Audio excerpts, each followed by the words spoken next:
All right, let's do this. What do you say? Another week of country music news is in the wraps, and I'm rounding it up for you. That's what Murph's Music Roundup is. My name is Murph. We're catching you up throughout the week of all the country music news that hit, at least the big stories that you may have missed or you did hear about, but I get into a little more detail on.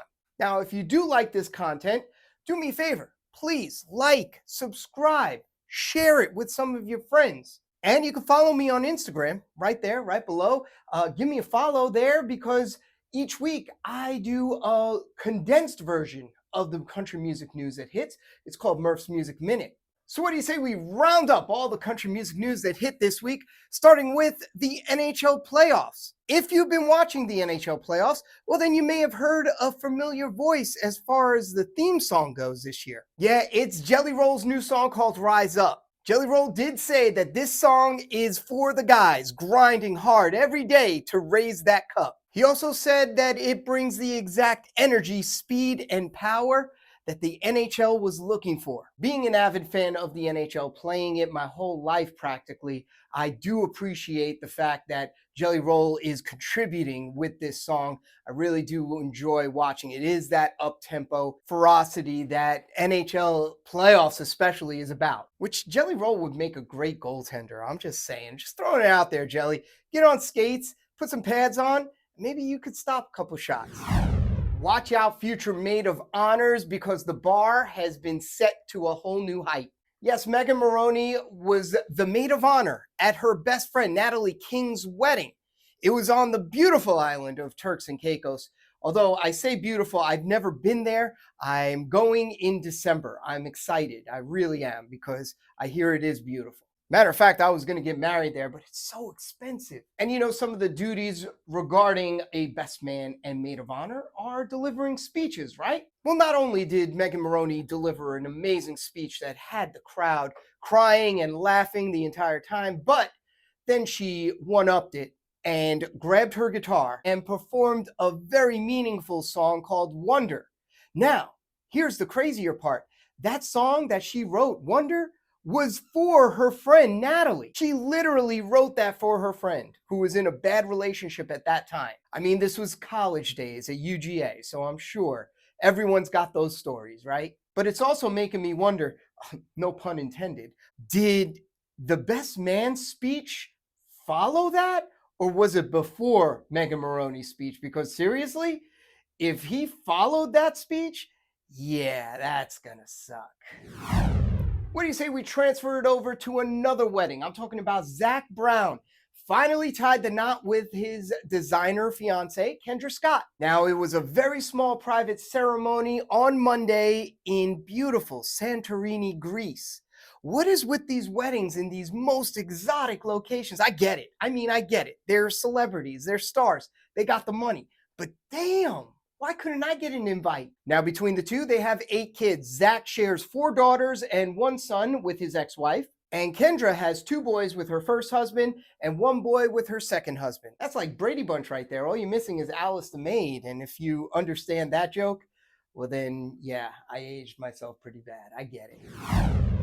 Hey, you know, Alan Jackson's final concert ever is coming real soon, June 27th, Nissan Stadium in Nashville. And we got 2 new performers that were added to the show this week. So we could do a quick rundown of who all's set to perform at Alan Jackson's final show. Let's see, you got Eric Church, Luke Combs, Luke Bryan, Cody Johnson, Carrie Underwood, Miranda Lambert, Keith Urban, Thomas Rhett. The list goes on and on and on and on. I mean, I could go on for days here. It's making me wonder, is this going to be a one show or is this going to be like a festival all weekend? Well, Alan Jackson this week made the announcement that none other than the king himself, George Strait, is going to be making an appearance. And the reigning CMA Entertainer of the Year, Lainey Wilson, they're both set to hit that stage. And it's likely that they're going to be the final 2 guests on the bill. I mean, it makes all the sense in the world to have all these artists performing at Alan Jackson's final show. The guy's a legend. So you may have missed the big announcement that Dolly Parton made this week, and it's that her truck stop is finally set to open up. The Dolly Parton Tennessean travel stop is opening June 24th. And this isn't like any other truck stop. This is like a Buc-ee's on steroids. Huh, yeah. If you've been to a Buc-ee's, then you know what I'm talking about. Now, this first one is located in Cornersville, Tennessee. It's off of Highway I-65, which is about an hour south of Nashville. But don't worry if you can't make it there this summer. Dolly is expected to open more locations across the country. Now, Buc-ee's is known for having the cleanest bathrooms in the world. And if you have been to a Buc-ee's, then you get it. So what are some of the amenities that the Dolly Parton Tennessean travel stop have? Well, they do have the DLY BBQ. You can drink some Cup of Ambition coffee. They have a cafe and a restaurant on hand. And here's the capper. They have a Doggy Parton Dog Park. How cute is that name? Doggy Parton Dog Park? Please. I am bringing my dog there all the time. They're also set to have stages as well for live performances. I think it's a great idea. You're traveling, you want to stop, enjoy the sights, and just relax a little bit, listen to some good music, but please have good bathrooms.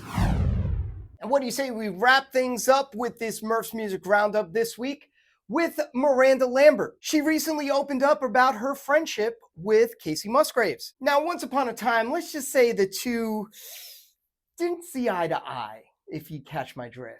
And Miranda explains that the two were really close, like really, really close, like meaning their parents knew each other. The roots run deep between the two. And for a quick rundown of what happened between the two, basically Casey Musgraves wrote the hit song from Miranda, Mama's Broken Heart, but Miranda was going to shelve it. Casey wanted it back. Miranda ended up performing and putting it out, and it made history. I mean, they both made money off of it. Casey got the publishing off of it, and Miranda, it's a huge hit of hers. Well, time heals all wounds, because check it out.